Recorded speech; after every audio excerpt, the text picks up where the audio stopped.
Razia di sekitaran Pasar 16 Ilir dilakukan oleh anggota Sabara Polrestabes Palembang. Razia yang dilakukan ini sasarannya ialah preman jalanan sama sejumlah warung kaki limo yang ada di kawasan Pasar 16 Ilir.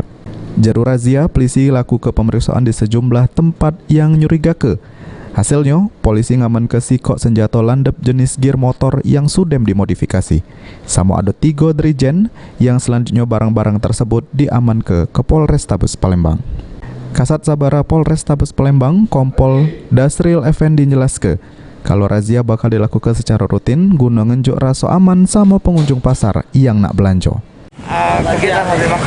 Jadi untuk Sabara Polrestabes laksanakan razia rutin atau sekarang kita tingkatkan, yaitu masalah identitas sajam maupun miras. Ada beberapa orang yang kita terjaring yang tidak membawa identitas, lalu ada yang tadi berjualan uang, ada 3 ember yang kita amankan. Lalu 1 orang yang kita amankan yaitu membawa benda tajam. Mungkin nanti kita. Dengan adanya razia yang dilakukan anggota Sabara Polrestabes Palembang, diharap kepacak neken tingkat kejahatan di kota Palembang, khususnya di kawasan 16 Ilir dan sekitarnya. Abidin Riwanto, Pol TV.